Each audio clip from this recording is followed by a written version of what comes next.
अस्सलाम वालेकुम बच्चों।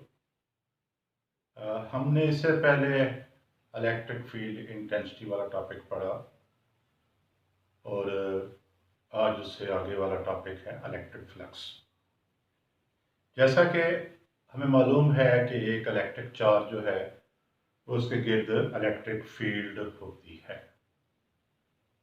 और उसके गिर्द जो इलेक्ट्रिक फील्ड है हम उसको इलेक्ट्रिक फील्ड लाइन से रिप्रेजेंट करते हैं। इलेक्ट्रिक फ्लक्स का ताल्लुक उन्हीं इलेक्ट्रिक फील्ड लाइंस के साथ है, इसको हम स्टडी करते हैं। Electric flux,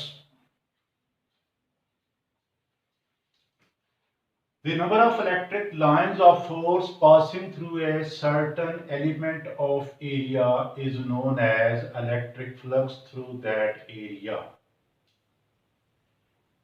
electric field lines of force की तादाद, number of electric field lines या the number of electric lines of force passing through a certain element of area is known as electric flux through that area.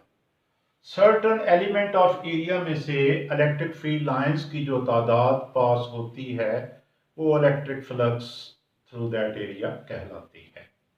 कि एक certain element of area जो है आप उसमें से जो field lines की तादाद, सपोज ये एक electric field lines, electric charge के सामने फील्ड लाइंस के सामने मैं एरिया रख देता हूँ, तो इसमें से जो इलेक्ट्रिक फील्ड लाइंस की तादाद पास होगी वो इलेक्ट्रिक फ्लक्स कहलाएगी।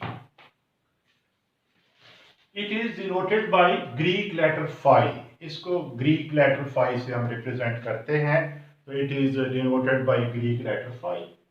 For example electric flux through area is 4 while through base 2। ये हमने एक एग्जांपल बनाई, ये इलेक्ट्रिक फील्ड लाइंस ड्रा की, ये दो प्लेन सरफेस मौजूद हैं एलिमेंट ऑफ एरिया, इसमें आप देखते हैं कि इसमें 4 लाइनें पास, मैं 4 कर देता हूँ, मैं 1 2 3 4 4 lines are passing through element area A and 2 lines from through element of area B। तो ये इस फिगर में दिखाया गया है कि ये जो एक सरफेस है इसमें से 4 लाइनें पास हो रही हैं, तो फ्लक्स इसमें क्या है 4 है, इसमें 2 लाइनें हैं तो फ्लक्स इसमें 2 है। तो इलेक्ट्रिक फील्ड लाइंस जो हैं सर्टेन एलिमेंट ऑफ एरिया में से जो पास होती हैं उनकी तादाद इलेक्ट्रिक फ्लक्स कहलाती है। इसको ग्रीक लेटर फाई से रिप्रेजेंट करते हैं और ये एग्जांपल में मैंने दिखाया, सिंपल एग्जांपल बेसिक के हमारे पास फ्लैट सरफेस हैं, तो एक ए बी, ए में से 4 लाइंस पास हो रही हैं तो इलेक्ट्रिक फ्लक्स 4 है, बी में 2 है। Next, quantitative meaning of flux, कि फ्लक्स के क्वांटिटेटिव मीनिंग यानी मिकदार के लिहाज से, क्वांटिटी के लिहाज से इसकी मीनिंग क्या। In order to get quantitative meaning of flux, the field lines are drawn such that the number of field lines passing through a unit area held perpendicular to field lines at a point represent the intensity E of the field at that point। Quantitative meaning flux के समझने के लिए field lines को हम ऐसे draw करते हैं कि फील्ड लाइंस की तादाद जो यूनिट एरिया में से गुजर रही है, जिसे फील्ड लाइंस के सामने परपेंडिकुलर रखा गया है, उस पॉइंट पे इलेक्ट्रिक इंटेंसिटी की वैल्यू देता है। यानी क्वांटिटेटिव मीनिंग समझने के लिए इलेक्ट्रिक फील्ड लाइंस को हम ऐसे ड्रा करते हैं कि फील्ड लाइंस की तादाद जो यूनिट एरिया में से गुजर रही है, जिसे किसी पॉइंट पे फील्ड लाइंस के सामने परपेंडिकुलर रखा गया है, ये उस पॉइंट के ऊपर इलेक्ट्रिक इंटेंसिटी की वैल्यू देती है। क्वांटिटेटिव मीनिंग क्या है कि हम किसी जगह पे यूनिट एरिया रख देते हैं और सपोज ये यूनिट एरिया हम रख देते हैं किसी सरफेस पे, किसी पॉइंट पे। अब इसमें से जो इलेक्ट्रिक फील्ड लाइंस की तादाद है वो उस पॉइंट पे इलेक्ट्रिक इंटेंसिटी की वैल्यू देगी।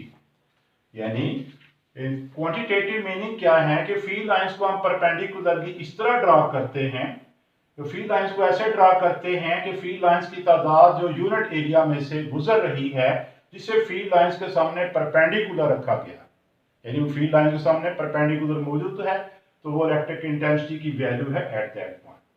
Suppose at a given point E is 4 newton per coulomb. हम कहते हैं एक पॉइंट के ऊपर E 4 न्यूटन पर कूलम है। This means if 1 meter square area is held perpendicular to field lines at this point 4 field lines will pass through it। क्या हम कहते हैं कि एक पॉइंट के ऊपर E की वैल्यू है 4 न्यूटन पर कूलम।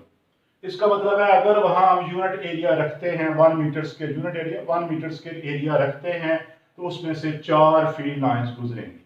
सपोज मैं कहता हूं कि किसी पॉइंट के ऊपर E की वैल्यू है 10 न्यूटन पर कूलम। इसका मतलब है अगर हमने वहां पर यूनिट एरिया 1/1 रखा तो 10 लाइंस इसमें से पास होंगी। तो ये तो क्वांटिटेटिव मीनिंग इसकी।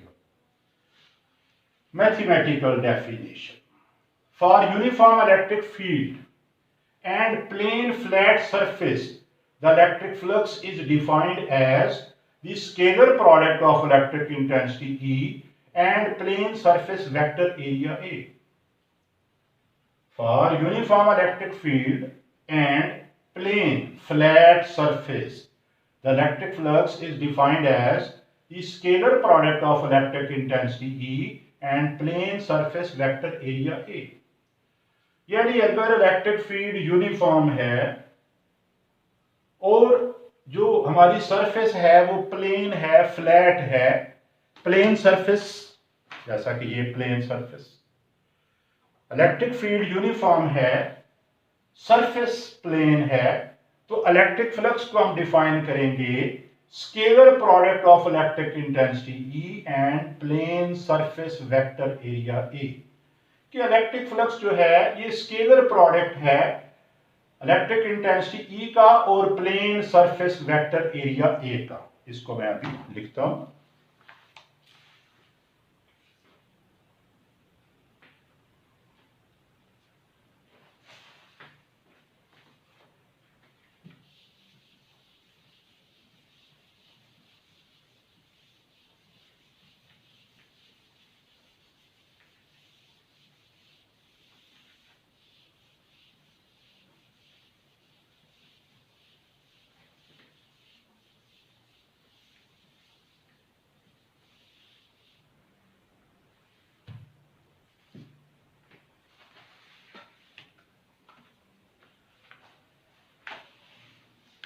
तो हम इसको ऐसे लिखेंगे that is phi E is equal to E dot A और E A कॉस थीटा। यानी जब इसकी मैग्नीट्यूड लिखेंगे डॉट प्रोडक्ट को तो E A cos theta, where theta is the angle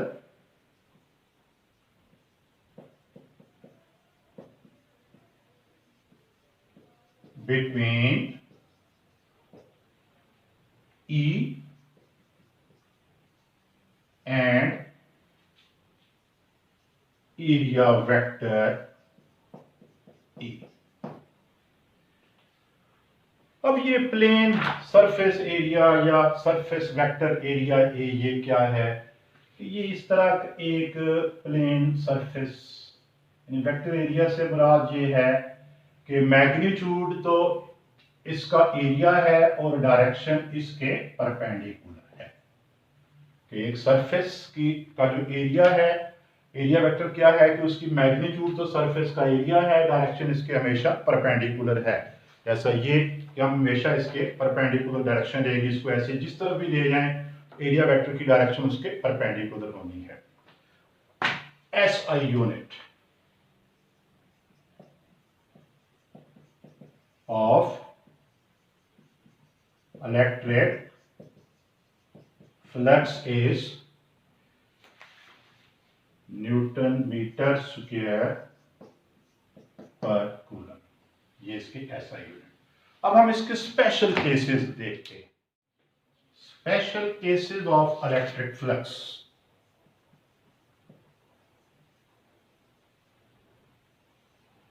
पहला है maximum flux.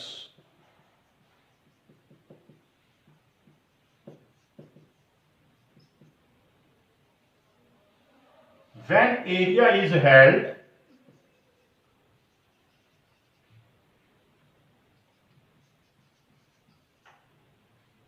perpendicular to field lines,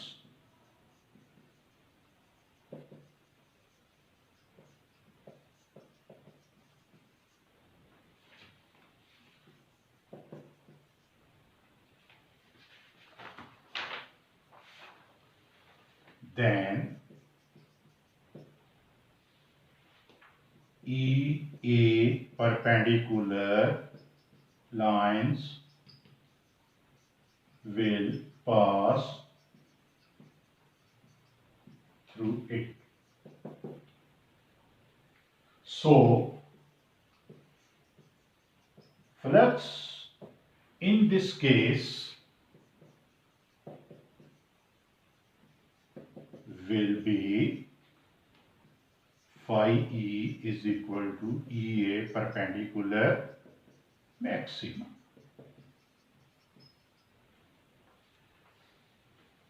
Since in this case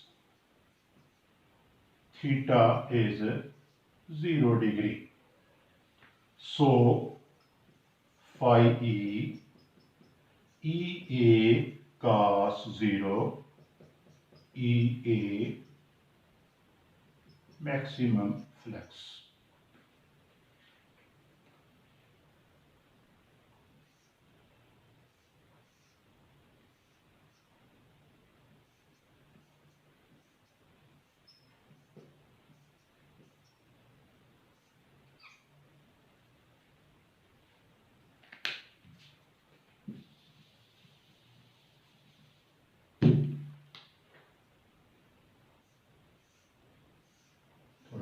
कर लेता हूं मैं इसको। ये सरफेस एरिया जो है ये फील्ड लाइंस के सामने परपेंडिकुलर रखा और ये हमारा एरिया वेक्टर होगा और ये इलेक्ट्रिक इंटेंसिटी दोनों पैरेलल। यानी सरफेस हमने इस तरह रखी है इलेक्ट्रिक फील्ड लाइंस के सामने एरिया वेक्टर, ये सारी लाइनें इसमें से गुजरेंगी तो फ्लक्स क्या होगा मैक्सिमम। तो इसे हम लिखेंगे फ्लक्स EA परपेंडिकुलर, ये सिंबल परपेंडिकुलर का और इसका मतलब है एरिया हमने रखा हुआ है परपेंडिकुलर, लेकिन एरिया वेक्टर क्या है वो तो पैरेलल है। तो since in this case theta 0 flux will be EA cos 0 EA maximum. अब दूसरा case minimum flux.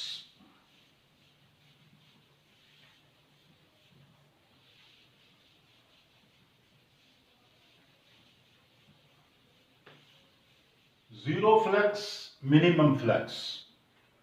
When area is held parallel to field lines, no field line will pass through it. In this case, flux will be zero or minimum. जब area field lines के parallel आपने रखा हुआ है तो कोई field line इसमें से नहीं गुजरेगी और फ्लक्स जो होगा वो जीरो या मिनिमम होगा। यानी आपने इस तरह सरफेस एरिया रखा हुआ है फील्ड लाइंस के पैरेलल, तो अब इसमें से कोई लाइन नहीं गुजरेगी क्योंकि फील्ड लाइनें तो हमारी इसके ऊपर नीचे से गुजर जाएंगी। तो इसको हम फिर ऐसे, यानी हम फिगर में ऐसे के एरिया जो है ये पैरेलल है फील्ड लाइंस की, तो हम इसे इस तरह लिखेंगे कि बुक का तरीका किया है कि फाई ई ए पैरेलल, ये पैरेलल का सिंबल 0, यानी जो एरिया है वो पैरेलल लेकिन एरिया वेक्टर परपेंडिकुलर है। अब हम थीटा किस वजह अब इसे हम लिखेंगे तो थीटा इसमें 90 डिग्री। अब देखें ये एंगल 90 डिग्री, ये एंगल जो है 90 डिग्री है। ये इसके साथ अगर इस तरफ इलेक्ट्रिक फील्ड लाइंस हैं, इलेक्ट्रिक इंटेंसिटी है तो ये एंगल 90 डिग्री, लिहाजा थीटा 90 डिग्री, फ्लक्स क्या होगा EA cos 90 0, यानी इस सूरत में फ्लक्स 0 होगा। अब हम इसको जनरल केस लिखते हैं कि जब ना वो परपेंडिकुलर है सरफेस ना पैरेलल है, थीटा एंगल बना रही है सरफेस इलेक्ट्रिक इंटेंसिटी के साथ, इंक्लाइंड है एस से, यानी ये एरिया वेक्टर होगा, electric intensity electric field line इस तरह गुजर रही हैं और ये एंगल क्या है थीटा है। अब इस सूरत में क्या होगा, when area is inclined at an angle theta with field lines, in this case we have to find the projection of area which is perpendicular to field lines. जब एरिया इंक्लाइंड है eight an angle theta और with field lines, तो हमें क्या होगा कि हमें projection area का फाइंड करना पड़ेगा जो परपेंडिकुलर हो फील्ड लाइंस के। तो फील्ड लाइंस के जो परपेंडिकुलर होगा वो हमें प्रोजेक्शन फाइंड करना पड़ेगा। This area of projection is a cos theta. ये थीटा, ये थीटा, ये ए cos थीटा, ये नीचे वाली लाइन ए sin थीटा होगा। तो अब देखते हैं कि ए sin थीटा तो इलेक्ट्रिक फील्ड लाइंस के पैरेलल है, अलबत्ता ये ए cos थीटा परपेंडिकुलर है। तो फ्लक्स क्या होगा, इलेक्ट्रिक इंटेंसिटी ई इनटू ये एरिया। तो in this case this area of projection is a cos theta, so flux through it is phi is equal to E a cos theta या E a cos theta। फिर इसी को हम लिख देते हैं कि ये फ्लक्स क्या है, E डॉट E, यानी ये डॉट प्रोडक्ट है, स्केलर प्रोडक्ट है इलेक्ट्रिक इंटेंसिटी E का एरिया वेक्टर A का। तो ये इस तरह हम इलेक्ट्रिक फ्लक्स को डिफाइन करते हैं। उसमें मैंने आपको इसके स्पेशल केसेस बताए कि एक जिसमें है कि एरिया जो है वो परपेंडिकुलर है फील्ड लाइंस के, तो मैक्सिमम फ्लक्स होगा। जब एरिया वेक्टर और इलेक्ट्रिक इंटेंसिटी के दरमियान एंगल 0 डिग्री आता है, एरिया परपेंडिकुलर है यानी ये इस तरह हमने रखा हुआ है, तो सारी लाइनें उसमें से गुजरेंगी, फ्लक्स मैक्सिमम होगा। और अगर ये पैरेलल है तो कोई लाइन नहीं गुजरेगी, फ्लक्स क्या होगा, 0 होगा। जाहिर है ऊपर नीचे से लाइनें गुजर जाएंगी। और जनरल केस था कि जब ये थीटा एंगल बना रहा है तो इलेक्ट्रिक फ्लक्स क्या होगा, तो वो आएगा हमारा ई ए cos थीटा। तो ये एक इंपॉर्टेंट टॉपिक था। अब मैं इसके एमसीक्यू चंद एक जो मैंने तैयार किए हैं वो मैं लिखता हूँ।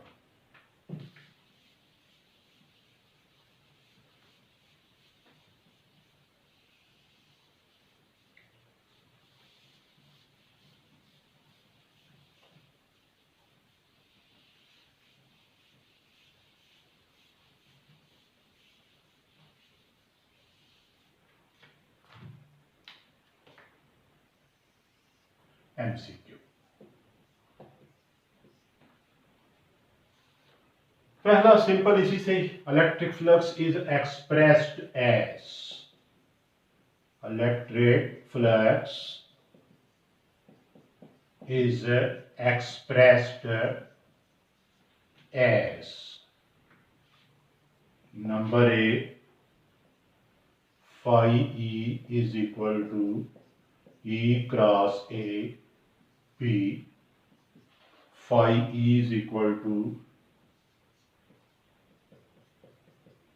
E dot Q C, phi E is equal to E dot A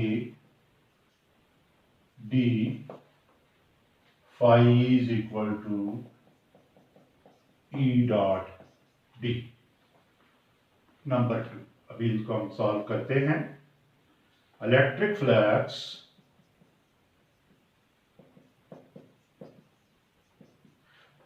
is a, number A, vector quantity, number B, scalar quantity, number C, vector with no dimension, और चौथा option none of these।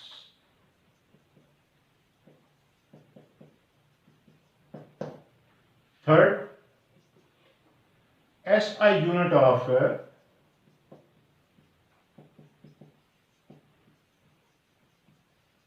electric flux is, number 1, Newton square meter square per coulomb, B, Newton square meter per coulomb, C, Newton meter square per coulomb square, D, Newton meter square per coulomb. Fourth, electric flux is zero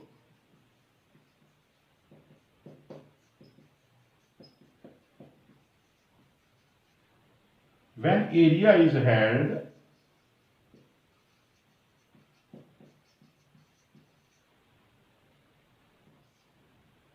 to field lines, space to field lines, यानी fill करना है. Number A at an angle of 45 degree.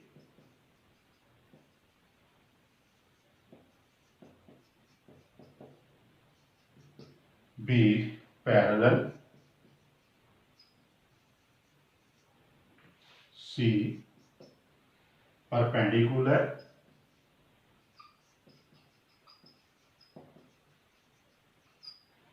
D at an angle of 60 degree.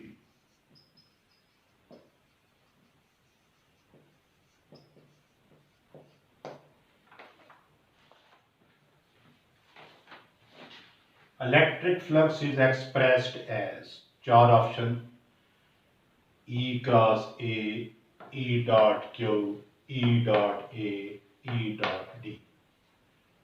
तो electric flux जो है ये electric intensity E और vector area A का dot product या स्केलर प्रोडक्ट होता है.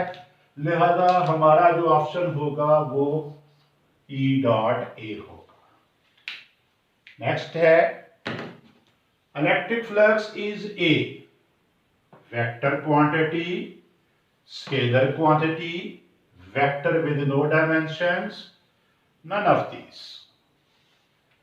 दूसरा है electric flux is a vector quantity, scalar quantity, vector with no dimensions, none of these. अब जैसा कि इसकी डेफिनेशन थी, it is the dot product of electric intensity E and vector area A. तो डॉट प्रोडक्ट या scalar product इसका मतलब है ये स्केलर है. तो it is a scalar quantity. क्योंकि ये स्केलर प्रोडक्ट हो या डॉट प्रोडक्ट हो तो रिजल्ट स्केलर ही आता है. तो third, SI unit of electric flux is newton metre square per coulomb, newton square metre per coulomb, newton metre square per coulomb square, newton metre square per coulomb. यानी ये मिलता जुलता confuse करने के लिए ऑप्शन दिए जाते हैं. अब इसका आप देखें, क्योंकि जो इलेक्ट्रिक फ्लक्स है इसमें ये ऑप्शन आएगा. ये किस तरह आएगा कि हमें मालूम है कि फाई ई जो है ई तो इसका होता है न्यूटन पर कूलम और एरिया मीटर स्क्वायर, जिसे यहाँ पे लिखा हुआ है कि newton metre square per coulomb. तो इसका फिर ये है newton metre square per coulomb, क्योंकि electric intensity newton per coulomb, area metre square, तो newton metre square per coulomb. Last but not least, electric flux is zero when area is held space to field lines. यानी ये dash या space को आपने fill करना है. Electric flux zero होगा जब एरिया फील्ड लाइंस के क्या हो, at an angle of 45 degree, parallel, perpendicular, at an angle of 60 degree. तो मैंने आपको बताया कि जब ये इस तरह फील्ड लाइंस के पैरेलल होगा तो इलेक्ट्रिक फ्लक्स जीरो होगा. लिहाजा हमारा ऑप्शन होगा ये बी. तो इस तरह आज का हमारा लेक्चर खत्म होता है. उम्मीद है आपको इसकी समझ आई होगी. और इसी तरह अगला लेक्चर हमारा होगा, फिर वो गाउस लॉ से रिलेटेड होगा, electric flux through a sphere, then Gauss law. इंशाल्लाह हम बारी बारी ये चलते चले जाएंगे. तो उम्मीद है आपको ये समझ आया होगा. तो प्लीज़ इसको आप सब्सक्राइब करें, दोस्तों को बताएं. ये आप लोगों के लिए ये मैंने चैनल शुरू किया है ताकि जो हमारे FSC के BSc के जो भी स्टूडेंट्स हैं वो लेवल तो वो इससे फ़ायदा उठा सकें. अल्लाह.